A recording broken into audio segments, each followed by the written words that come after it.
Kevin Beets just made a call his own father never saw coming, and it might be the biggest gamble of his mining career. For years, Tony Beets has been the final word on every big decision in the Klondike, the man everyone calls the king for a reason. But this season, his eldest son quietly walked away from that shadow, took a patch of leased ground nobody wanted, and started digging where the numbers said he shouldn't. What happened next has miners across the Yukon talking, and by the end of this video, you'll understand exactly why. Stick around, because this story is not finished yet. To understand why this moment matters, you have to understand where Kevin Beets actually came from. He is not some outsider chasing a dream he saw on television. Kevin has been around heavy equipment since he was a young boy, learning to wrench on engines before most kids learn to drive.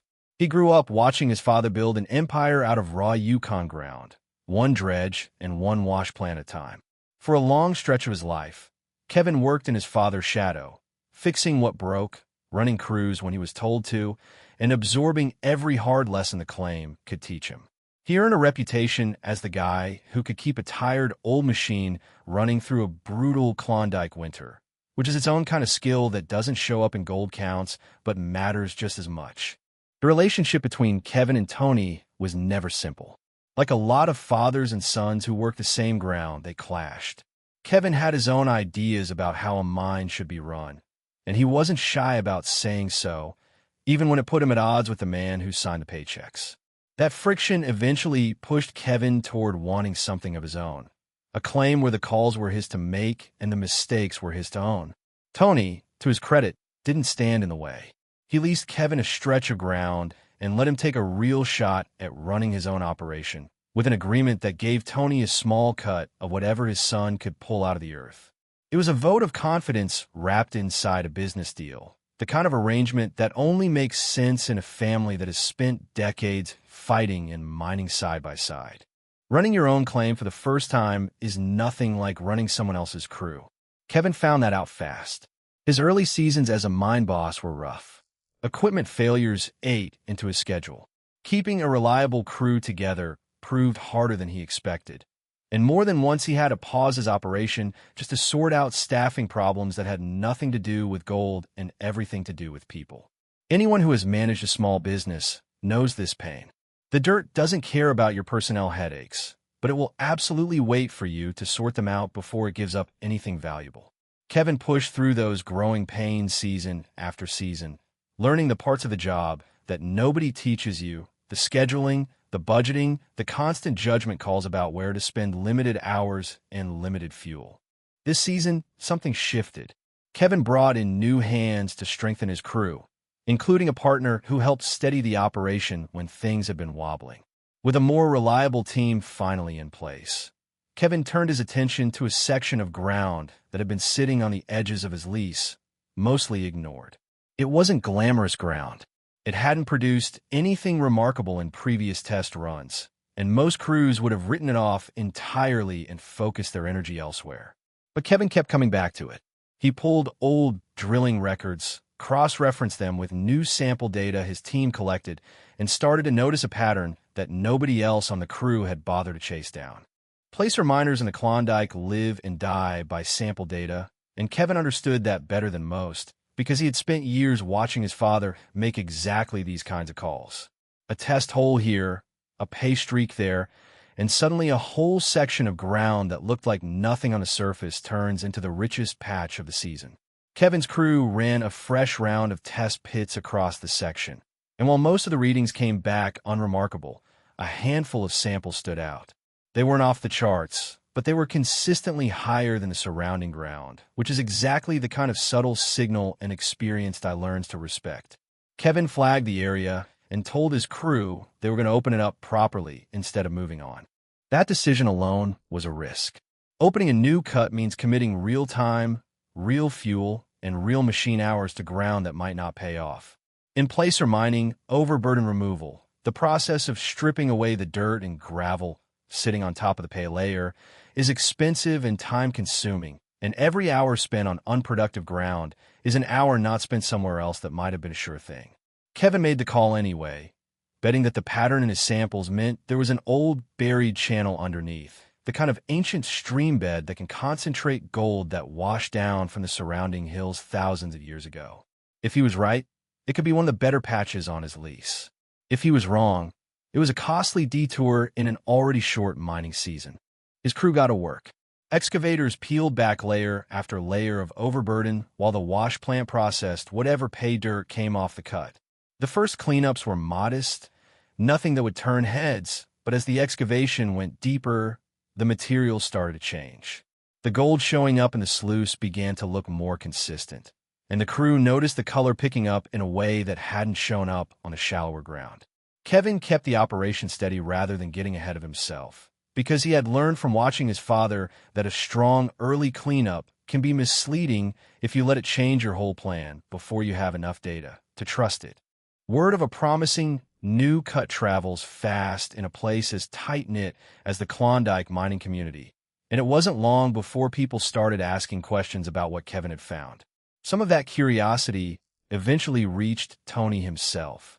Given the history between father and son, and given that Tony had leased Kevin this ground without expecting much out of that particular section, there was a natural moment of surprise when the reports started circulating. It's worth being honest here, because a story like this deserves honesty. Nobody outside Kevin's crew has an official, audited total for exactly how much gold that patch will ultimately produce. What we do have is the trajectory, the trend in the numbers as the season has continued, and that trend points toward a genuinely strong result. Geologists and experienced placer miners who look at buried channel formations like the one Kevin appears to have found often talk in terms of ranges rather than guarantees, because that is simply the nature of gold mining. A pay layer's thickness, the width of the old channel, and the concentration of gold within it all have to line up for a patch to reach its full potential, and none of those numbers are locked in until the ground has actually been mined out completely. Based on the kind of data Kevin's team has been working with, a channel of a few hundred meters running through ground with a decent pay layer could, under strong conditions, add up to a genuinely significant season for a young operation, potentially reaching into the tens of millions of dollars if the richer sections hold up across the whole cut. That is the honest way to frame it, a real possibility supported by real early results, not a locked-in certainty. What makes this story compelling isn't just the dollar figure people are speculating about. It's the fact that Kevin found this by trusting his own read of the ground instead of leaning on his father's instincts. For years, Tony Beets has been the one everyone in the family looks to for the final call on where to dig. Kevin grew up in that environment, absorbed those lessons, and then applied them independently on ground his father had essentially handed off without expecting much. There's a particular kind of validation in that. It's not about proving Tony wrong. It's about Kevin proving to himself and to a crew that has watched him struggle through some rough early seasons that he actually has what it takes to make the calls that matter. Tony, for his part, has always been quick to acknowledge good mining when he sees it, even when it happens to be his own son outperforming expectations on ground he wasn't watching closely. The Beets family dynamic has never been simple, full of the kind of friction that comes from strong personalities working the same industry. But there is also real respect underneath that friction.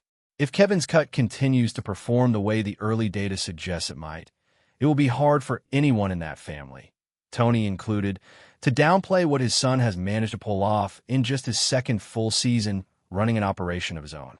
There is still a lot of mining left to do before anyone can put a final number on this patch. Placer operations like this run through weeks of steady excavation, and the real test is whether the pay layer holds its thickness and richness across the whole length of the channel, rather than tapering off after the first promising stretch. Plenty of patches in mining history have started hot and cooled off fast, and plenty of others have started quiet and gotten better the deeper crews pushed. Kevin's crew is continuing to run test pits ahead of the excavators to try to map out exactly how far the richer ground extends, which will tell them whether this is a contained pocket or part of something considerably larger running underneath the surrounding claims. If the channel does extend further than the current cut, it opens up an entirely different conversation, one about whether Kevin has stumbled onto a formation that could keep paying off in future seasons rather than just this one. That's the kind of discovery that changes the entire trajectory of a small mining operation, turning a leased side patch into the anchor of a real long-term claim. It's too early to say that with certainty, but it's exactly the kind of question that has other miners in the area paying close attention to what Kevin does next. For now, what we can say for certain is this. Kevin Beets took a piece of ground that most people, including possibly his own father, had written off as unremarkable, trusted a subtle pattern in his sample data that others might have dismissed, and committed his crew and his equipment to finding out if he was right. The early results support that bet. Whether the final total lands closer to the modest end of the range or pushes toward the more dramatic figures being speculated about across the mining community, Kevin has already proven something that matters more than any single number. He can read ground on his own, make a hard call under pressure, and back it up with results, without his father standing over his shoulder telling him where to dig. That's the real story here, underneath all the excited talk about massive dollar figures. It's a son stepping fully into an identity separate from his father's while still carrying every hard lesson that father taught him. Tony Beets built a legacy in the Klondike over decades of exactly this kind of instinct and risk-taking. Watching Kevin apply that same instinct on his own ground and watching it pay off might be one of the more meaningful developments in the Beets family story in years, regardless of exactly where the final gold count lands. We'll be tracking this claim closely as the season progresses, because a story like this doesn't really end until the last cleanup of the year is weighed and counted. If Kevin's channel keeps producing the way it has been, this could turn into one of the standout stories to come out of the Klondike this year. And if it cools off, that's part of mining too, an honest reminder that even the best instincts don't guarantee an outcome until the ground gives up its final answer. Either way, keep an eye on this one, because Kevin Beets just showed the entire Klondike that he's not just Tony's son anymore. He's a miner in his own right. If you want more real, grounded stories from the world of gold mining as this season plays out, make sure you're subscribed because there's a lot more ground still left to dig.